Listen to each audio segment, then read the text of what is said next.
All right, my name is Ahmed Shukri. So a little bit bio is I am one of the United Nations. What we do is that General Assembly, we bring youth from different, for example, Somali, and then they go to the United Nations headquarters in New York, and they meet the General Assemblies and see where the Somali is, whereas other nationalities is. So we help them on that kind of events. And also, I am one of the Somali National Youth Organizer, Somali National Council for the North America, Canada, and America. So we represent here to see what's going on. And alhamdulillah, first of all, I want to thank there was people behind the scene who are since this morning, 9 a.m., they have been working really good. So I just want to say thank you to those we've been observing, mashallah, very humble people, and we can't forget them. They're the one who are making this special event go good. So I just want to say thank you. So a little bit, also we do a World Health Organization and UNICEF. We help people or young kids who are orphans, mothers or father or someone passed away. So we go ahead and find, before they go to foster care, we make sure they find a Muslim family that they can raise them when they come to the United States. So those are the things that we do, and alhamdulillah. So I will go ahead and introduce our panel. All right, we will start from Ashanur. Ashanur is a racial justice and human rights activist, peace building and conflict resolution specialist, educator, and a writer. She currently is the program and outreach director for CARE Michigan for Safe and Space. Noor is the youngest board member of the Michigan Coalition for Human Rights and a representative for Muslim ARC speaker bearer. And also she is a fellow with the Detroit Equity Action Law, a program of Wayne State Law Schools addressing structural and systemic challenges in Detroit. And she previously served as an advocacy and civic engagement specialist for National Take on Hate program. Noor has worked both domestically and abroad, Somalia, Brazil, Colombia, Bolivia, and also Detroit with communities including women and African American, which is Afro-Indigenous. And also she holds MS in Conflict Analyst and Resolution from George Mason University School for Conflict and Analysis and Resolution, and BA in Political Science from Michigan State University. All right, clap for her. And also Kafia Ahmed, sorry.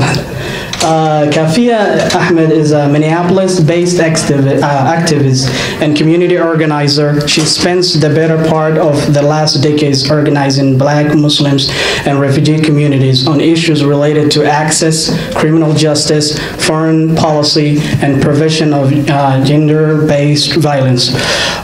For the past 5 years, her work has focused on combating the government's countering violent extremism, which is CVE, and program. Kafia also, along with a dedicated group of Black women organizers, have taken on this program and continue to fight for their community. Kafia has MS in MS, which is Masters in Peace and Conflict Resolution from American University School of International Service.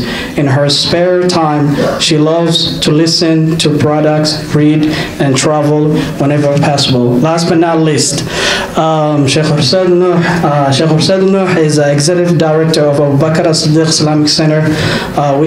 We came together also from Columbus, Ohio. So, and he is also, Sheikh Hussein Nuh work focus on youth mentoring, spiritually activists, interfaith dialogue, and community building. And he is also SICO director, one of the Somali Islamic Centers of Ohio. And also a co-founder and associate executive director for Institute of Horn of Africa Studies and Affairs. Sheikh Hussein also advocates for the human rights issues in Horn of Africa. Sheikh Hussein holds a degree in biochemistry and microbiology from Liam University and is currently working on his master's. Welcome all our speakers aboard.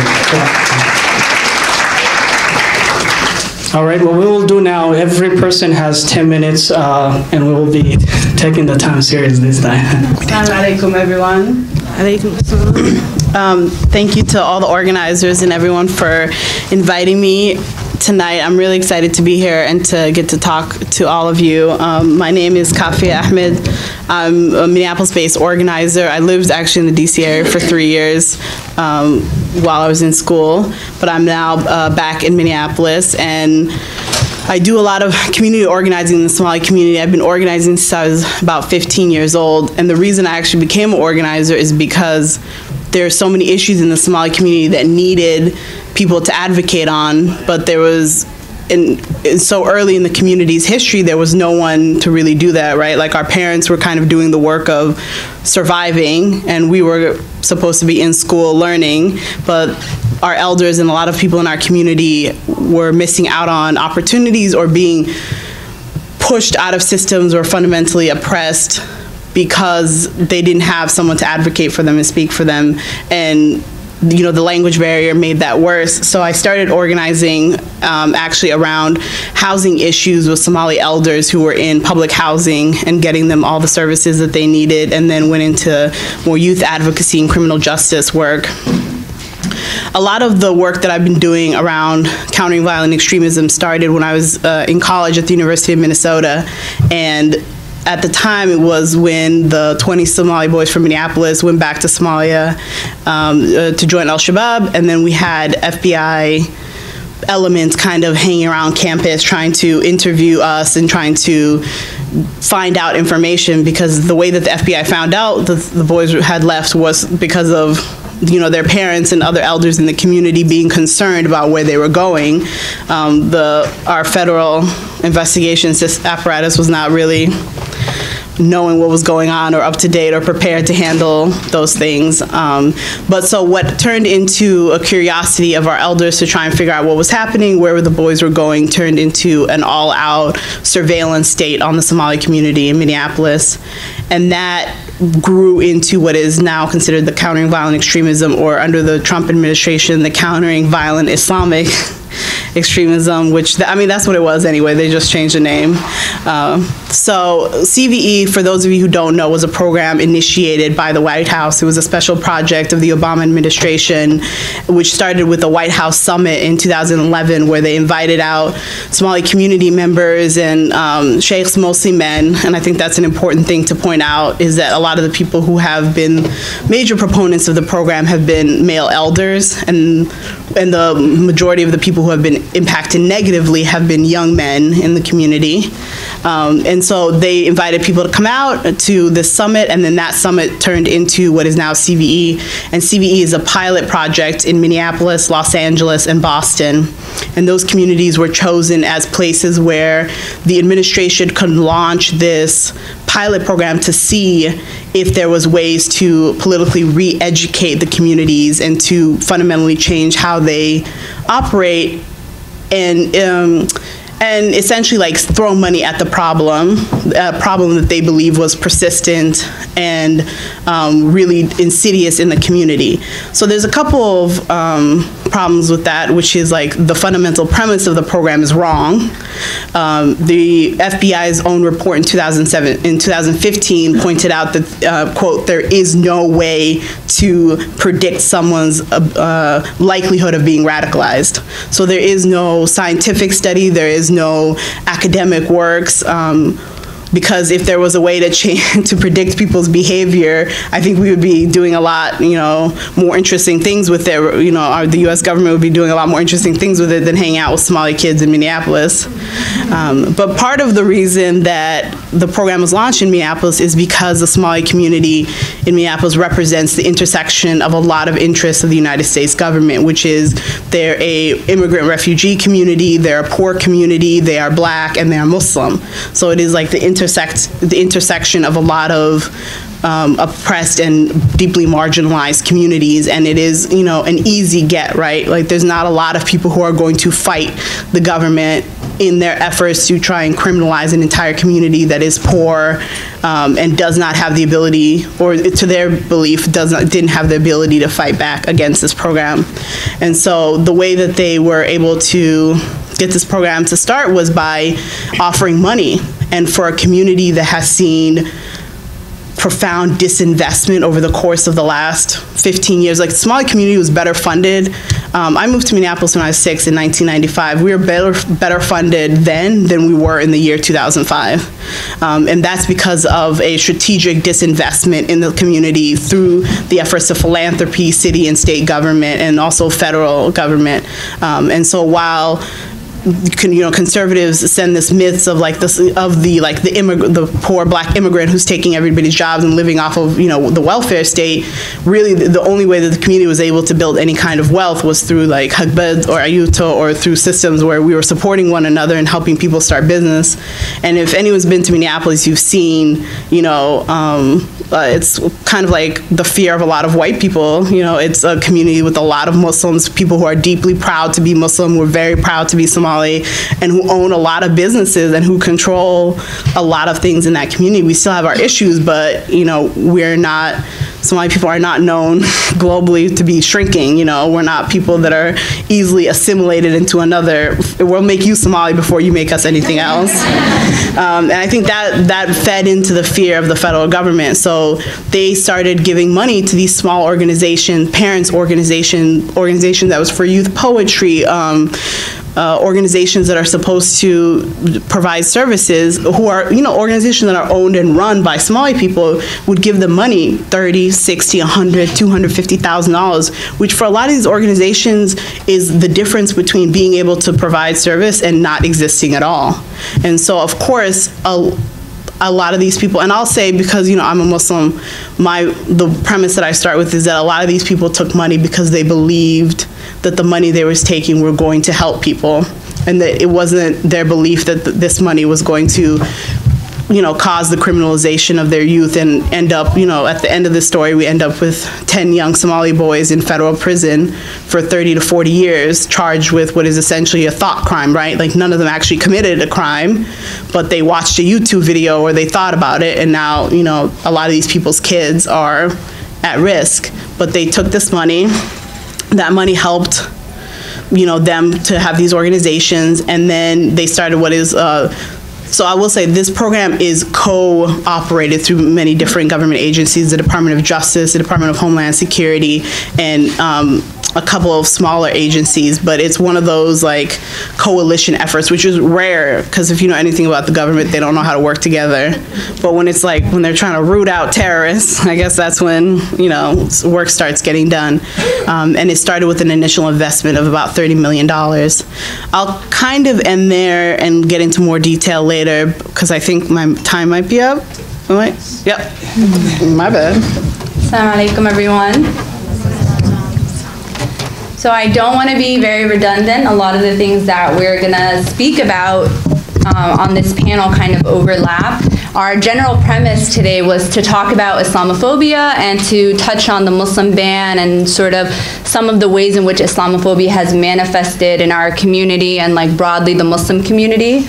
Similar to Kafia, I started organizing probably around the time I was 15 or 16 years old. I actually grew up in this community most of my life, and many of you remember how life was following 9/11, being a part of the Dar Hijra community, our mosque being called the 9/11 mosque all over the news.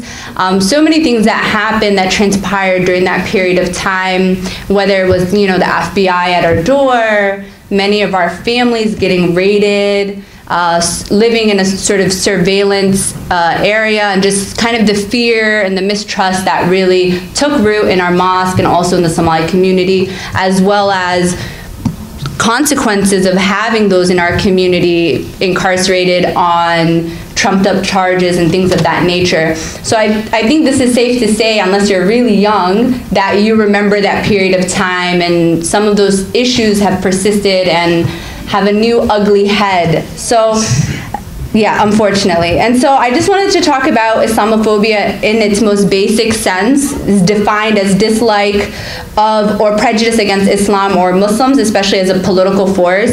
That definition actually makes no sense at all, because what's happening to the Muslim community isn't simply, oh, we don't like Muslim people, so we're gonna throw a slur here and there. That's in its most basic sense, and that's not even what's truly dangerous or what's actually going to dissolve our community ties. What is the Islamophobia that is structural, that is systemic, that functions within institutions, that holds parts of our community back, whether it be through incarceration, whether it be through policies around immigration, whether it be through other policies around the Muslim ban, so on and so forth. And so I feel like, I wouldn't say so much in our community, but when I speak to other Muslim communities, predominantly those of other backgrounds, whether they be Arab or South Asian, their concerns around Islamophobia have absolutely nothing to do with some of the concerns that we have. I always have people coming to me like, let's have coffee and donuts with the Islamophobes and we're just gonna make it go away. And I'm like, no, because them liking us is not my concern. I could care less. My concern is about what happens to the young women and men in our community, whether it's through incarceration, whether it's through other punitive issues, whether it's deportation. We have so many people in our community who are undocumented, who are having immigration issues. You think that Islamophobia has nothing to do with the way our immigration system is set up? Do you think that our communities aren't impacted by the rhetoric? A lot of people don't understand the fact that what Trump says, right, or other bigots say, doesn't exist in a vacuum. It's not, oh, something that happens and it goes away. Rhetoric and negative ideologies against our community definitely gets codified into policies that directly impact us. So yes, on one hand, it doesn't really matter what people think about us, but when those who are highest in power have these comments and negative depictions of our community, it actually impacts the ways in which we live our life. And so I think that's a really important thing for us to think about and really be critical about.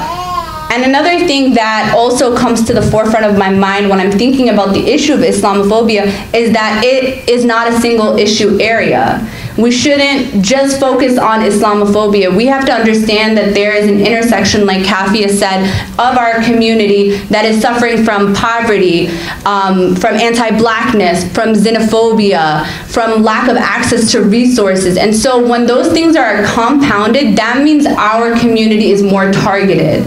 And we are going to experience the manifestations of Islamophobia differently than another Muslim community or a community that might be perceived to be Muslim. So that's another thing that we have to address.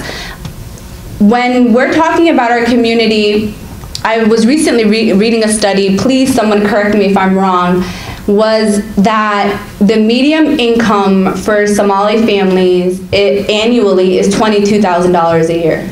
How many of you knew that? Sounds like a lot. I mean, and it might be higher, right? But or lower. But I think that when we're thinking about our community or when we're talking about our community, we focus on anti-blackness or on Islamophobia, but we don't focus on poverty and how poverty actually impacts us in these ways and makes these policies actually impact our lives negatively and more adversely. So I think poverty is something that we really need to address in our community. And another thing that we should be focusing on, not to say that Somalia is not our concern, because 110%, I know all of us are living one foot here and the other in Somalia. We are always thinking about what's happening to our ancestral land, what's happening to our family and relatives over there, people we may not even know because we have that deep tie to our homeland, and that should never ever go away. But at the same time, many people act like what's happening in our backyard is not our concern. So growing up, we'd always get together as a community, like, oh, lacag ba Somali lo ulurinaya, waxana laga decide, deked ba laga sameynaya. But we're not focusing on institutions that should be built here.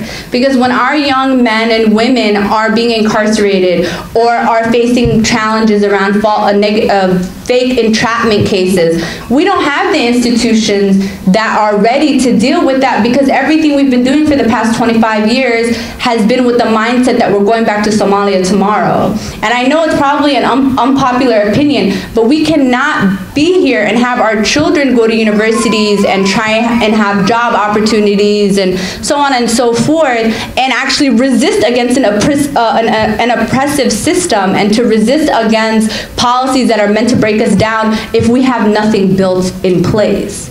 So I just want to leave on, I mean, one person agrees with me, right? I don't want to, just like beat this over the head, but I just cannot say how important it is to actually build institutions in our name, in our backyard, and actually support other organizations and support other communities of color and those who are marginalized, because we're not going to get anywhere as a tiny insular community that has so many challenges upon us if we aren't willing to step out and actually show up for other causes. First of all, it's un-Islamic, that's number one. And number two, it's extremely selfish to be like, okay, I'm gonna ask the Latinx community to support me on XYZ, I'm gonna ask the Asian community, the so on and so forth, to do for me something I would never do for them. And I think that that's a mindset that we have to really move beyond, and I think that it comes from the parents' generation to say, you don't only need to focus on issues impacting Somalis, but as a Muslim, you have to focus on issues that are impacting all of us in this country, those who are more marginalized than us, those who are deeply impacted by these policies. And that's the only way to move forward in terms of building an equitable future for all of us, all communities of color, all individuals who are oppressed and marginalized and facing challenges in this country. And I'm just gonna end with CBE. I know that Kafia touched on that. And it's such an important thing for us to really not buy into this notion that we are an inherently violent people, or that there is something wrong with us, or that we are the driving force for negativity in this country. We are being used as puppets and as scapegoats in this issue. I've heard a couple of times from folks that if we have nothing to hide, why don't we just let the federal government come in, or the FBI, or these foundations and philanthropists who are saying that, Muslims are more prone to radicalization, so on and so forth. What many don't understand is they don't need much to build a case on you. Many of the people who are rotting in prison because of this issue might have done a thought crime, or I was just hearing about in Ohio, some of the individuals who are actually in jail around supposed radicalization were just friends and family of folks who actually went abroad. So I think it's something that's extremely dangerous, and I think that when Countering Violent Extremism program comes into our community, we need to stand firm and say no. Because if they do not have buy-in, if they do not have people in our community saying, yes, come surveil us, yes, accept the narrative that we are inherently violent people, then guess what? They can't do anything to us. So that's my advice. Bismillah. Subhanallah, they said everything I wanted to say. They made me feel like they went my point by point, so I don't have anything to say now, except to say that as someone who mentors the youth, someone who teaches them, and I'm talking about Islamophobia, it really tears me apart. It bothers me when a tragedy like what happened in San Bernardino or France, whenever something like that happens, and one of my students, especially the sisters, call me and they say, brother said, I feel like calling sick tomorrow. I don't want to go to school tomorrow because people will look at me with some sort of suspicion. That really bothers me. And I keep telling them that you don't have to feel that way. You are as American as anyone else. So to me, Islamophobia is irrational fear based on ignorance. And it's promoted, I mean, it's a multi-million-dollar, if not billion-dollar industry promoted by very powerful institutions, foundations, very influential figures in this country. When someone like, I'm not going to mention names, but when a well-known politician says, ladies and gentlemen, listen to me, it's not, our problem is not radical Islam, but Islam itself, and this will be publicly broadcasted. That will have an effect on how people view us Muslims. Movies like The Sniper or True Lies or Under Siege or what was the last one, Patriots Day, I believe, these will always promote Islamophobia, and people will always view us as, you know, the others. So, and it will be like that unless we challenge this. We live in a country where more than 63% of the people in this country never met a Muslim or never had a conversation with a Muslim. We live in a country where more than 52% believe that we Muslims are not loyal to this country. A country where more than 50% say, I don't want to have a Muslim as my neighbor. So this is really very serious when the highest person who's sitting right now in the highest office in this country publicly demonizes Muslims. I mean, this is the reality we're facing. And I think it's time, and I'm going to make this very short, that we talk to our neighbors. We educate them. My brother Abu Bakr Arman knows one of the things we do in our Islamic Center is a program called Meet a Muslim, where we invite people from our local churches, the synagogues and the temples, just to meet us, to talk to us, you know, to eat with us, just to overcome and break that psychological barrier. You know, so I will come to how to deal with Islamophobia. I will address that in the next part of our session. I understand that there will be a lot of questions. So I just want to say that it's very serious and it's irrational fear based on ignorance, and we need to challenge that. Otherwise, it will get worse. Thank you. All right, if anybody has any questions. Right here. All right. Hey, girl.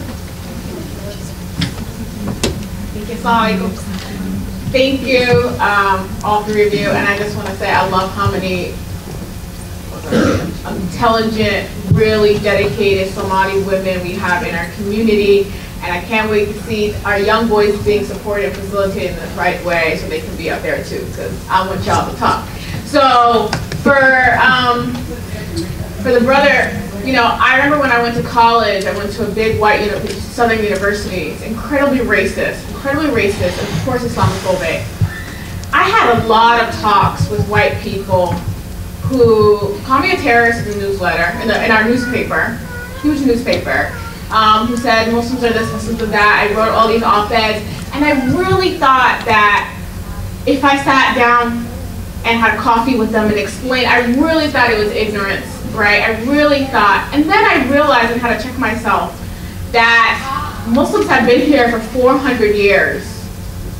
Before even colonization, actually before even that, Muslims were here. But since colonization, this land was taken away from native people, Muslims have been here for 400 years. 1/3, 33% of the Africans stolen by Europeans and forced to come here were Muslims. And they have maintained, they have tried to, and they have maintained their Islam in many ways. And there's a large African-American Muslim community.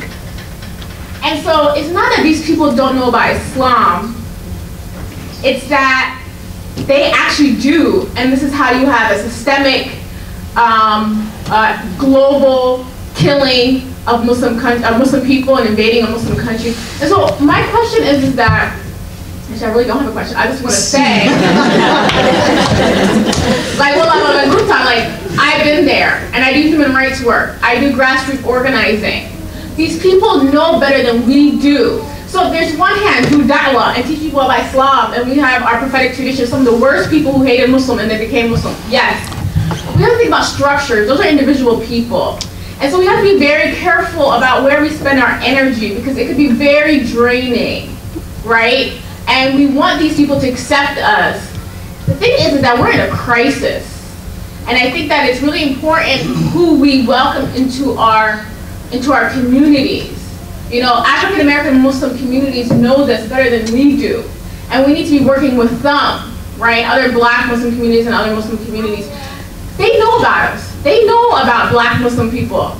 So can you tell me about like what experiences you've had that make you think that this is a good tactic to have? Like, has it worked for you and your organization and your community? You know, there's a Somali saying that says,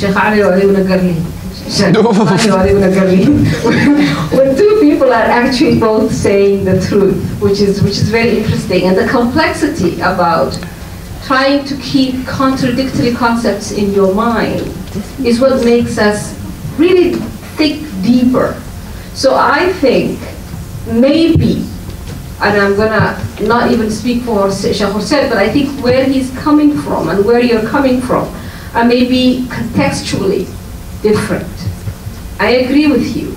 There's way too much energy babysitting Adam people and That's my sister. It's not our job to hold their hand, and you know, when we are faced with everyday micro and major aggressions, right? So I hear you, but I think we need what Sheikh Husse's mosque's doing at an institutional level. Because there is a difference when you're communicating for a peer-to-peer level, and when you're trying to establish a coalition with other faith groups, and then together tackle that system of oppression. Because today is Islamophobia, yesterday was anti-Jewish, the day before it was somebody else. So these are cycles of things that keep happening. And I really would want you guys to put it in a context so that, you know, in a way, yeah? Right. Yeah. So I honestly think we all have a valid contribution to do, but the individual efforts need to have communal and institutional advocacy. And to do that, whether it's the African American community and their Islamic institutions, or whether it's simply their, you know, race relations and anti-racism groups. You know, the best books I read lately are Ta-Nehisi Coates' books, right? Where he articulates the issues of this country that needs to atone for. America needs to atone a whole lot of history.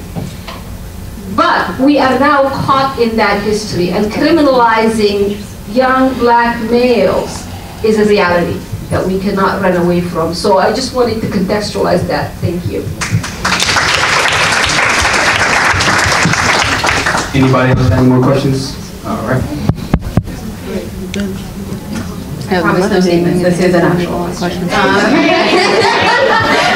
But I actually did want to piggyback off of your remarkable comments, which is really contextualizing the issue, right? We need to look at it from like a communal level, but if we're combating institutionalism, Asha, as you've spoken to it, Sheikh Hussein, my question to you is, how can we learn from the Arab community in Virginia? They've been very, very vocal. They're in CNN, they're in BBC, and maybe Asha, you can also contribute a bit to this as a Virginia native. But I think in Ohio, we need to understand how to frame our discussions and Islamophobia in a way where we are reaching mainstream media. And I think the Arab community has done that.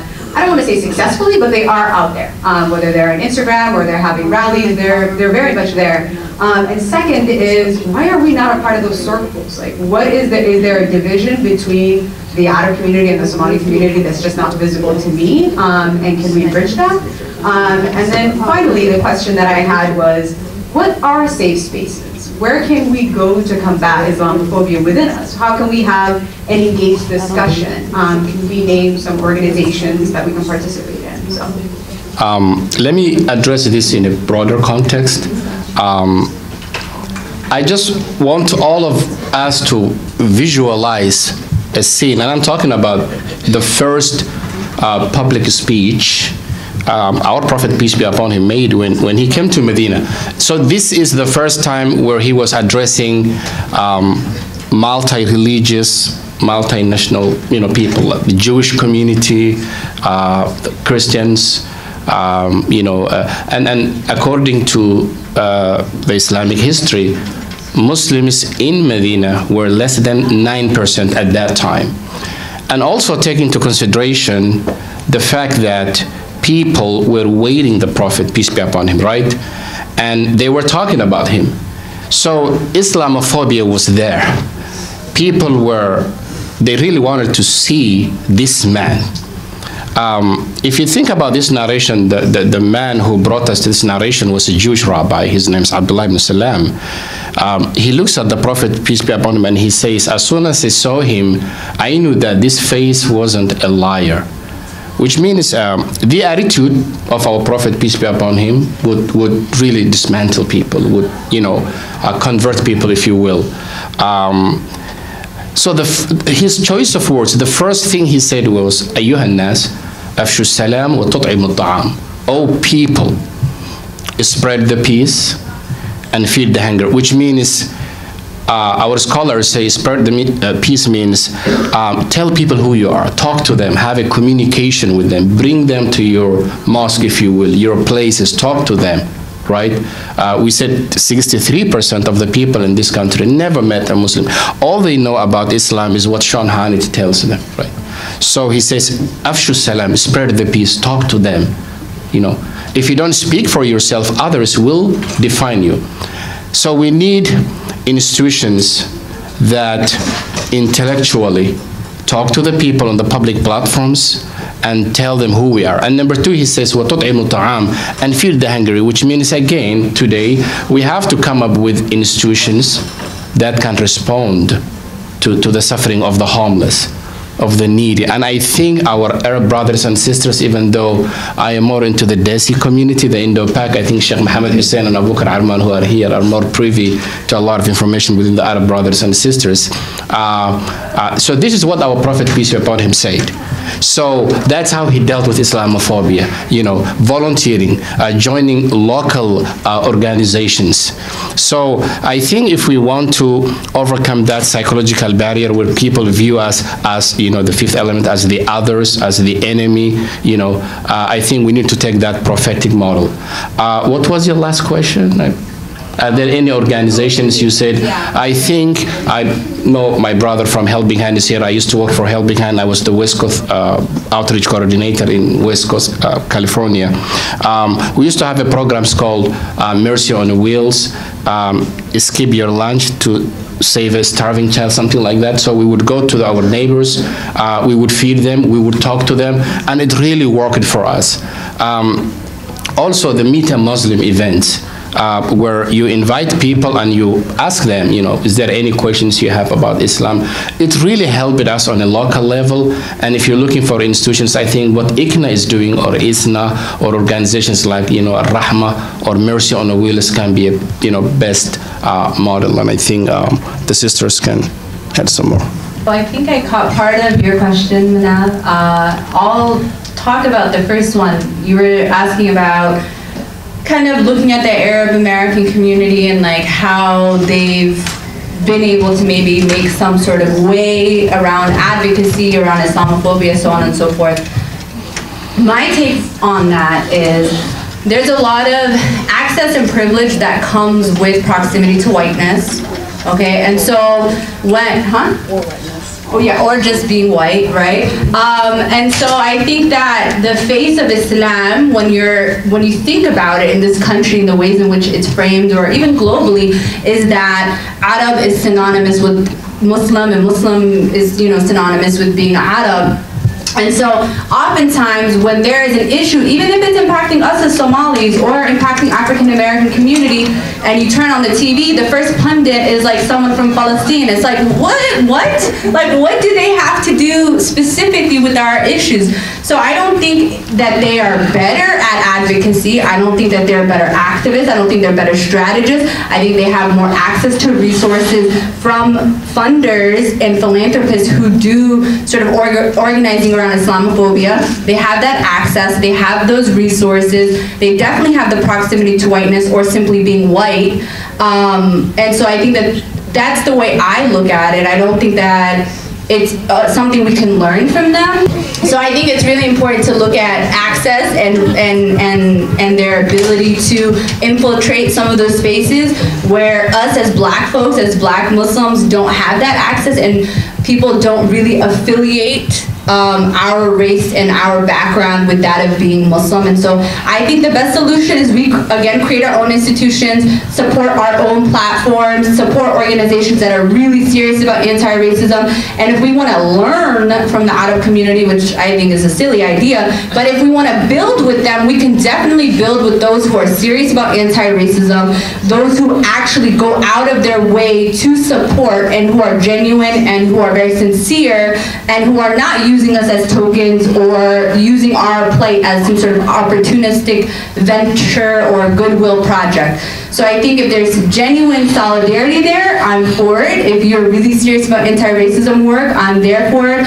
But just simply emulating a group or a subgroup that has different access, I think that that's not my solution. I'll try to address all the questions. Make sure you hurry because you're a girl. To Asha's point, yes, I think that it's difficult for us to make comparisons to other communities. I think the closest comparisons that we would have is to other immigrant Muslim communities. So those, you know, our brothers and sisters from Senegal, Nigeria, communities that are also black, but immigrants and also Muslim. I think the difficulty with a lot of Desi and Arab communities is, yes, their affiliation is automatically with Islam, even though the vast majority of Muslims are from East Asia and from Sub-Saharan Africa, but also they exist in a space where they are only one step from being white, right? Like they're only one identification from being white. If they were, you know, like for a lot of people, Syrians, Lebanese people, they are white, right? And if they weren't Muslim or if they weren't foreign, they would be in that kind of upper echelon of power. And it's kind of like what people say about black men and white women. They're only one step away from being white men. And so they're always jostling to get into that power position. It's not, and so for those of us who are in the who have multitude of things that prevent us from being in the power position, you're an immigrant, you're black, you're Muslim, you're X, Y, and Z, we don't really have that luxury. And I think that that is a good thing in terms of our Islam. This is a test for our community, having to come to this new country and build something for ourselves. But I also think it's an opportunity. And one of those opportunities is that when we do the work, I appreciate Brother Harshad's point about, you know, the Prophet and dealing with Islamophobia in the Prophet's time. What I think we should do is try to also contextualize why we're doing what we do. Are we doing the Meet a Muslim thing to appease whiteness and structures of power and to do like a PR campaign for Islam? Or are we doing it as dawah to bring more people to the deen and to make them understand the deen, correct? So as much access as these people have to Fox News, they have to Google. So as much as they want to hate Muslims, they can Google and learn more about Islam, right? So it's not the responsibility of us as the oppressed or marginalized people to drag our oppressors into enlightenment. That is a lot of the time a choice they've made and they intentionally made and they will continue to make, and that is not our responsibility. But if we as Muslims are in the space where we want to teach people about Islam, the one true religion, and we want more people to become Muslim, then we should be doing that work in that vein, and not to make Bill and Linda from down the block not stare at me. Bill and Linda can stare all they want. That's time they're wasting. I'm still living my life. So we just really have to be thoughtful about that. And I also think that there needs to be a really deep discussion within not just the Somali community, but Muslim communities as a whole, having lived in a community that has been under surveillance for years, but over a decade now. White Muslims are used as a tool of the surveillance state. There's a lot of people, you've all heard the stories of like people who converted to Islam as a means of acting as informants for the government. Multiple horror stories. And then there's stories of people who did convert to Islam and believe that Islam fixed their basic understanding of race, right? Like there's a lot of white Muslims who are learning the hard way for the first time in their lives that just because they became Muslim did not erase the years of learned biased behavior towards black people. So, and they still hold those biases in place. They may, you know, be Muslim, they may marry a black Muslim person, but those things become a reality. And so a lot of this is about us and the work that we're doing to make sure that we are creating spaces that hold people accountable. And those people are included in ourselves. Are we creating spaces that every person has access to them? Because that is the true nature of the deen, right? There shouldn't be impediments to becoming a Muslim. There shouldn't be impediments to you having access to the masjid. Is it accessible to those with disabilities? Is it accessible to mothers who are breastfeeding? Is it accessible to all kinds of people who are able to hear the message of this deen and to be able for us to do the work of, you know, being the best Muslims we can be in this life? And the answer to that question for the most part is no, we're not doing it. We are, as the brother Abubakar said, we are creating more impediments to people, you know, enjoying the luxuries of Islam instead of breaking those barriers. We are finding ways to tell, new ways to tell people in our communities how they should act, like we're holding Somali girls to these unbelievable standards that they can't hold, and we're telling our boys that they can just do whatever they want, and if they wake up from bed, that's an accomplishment.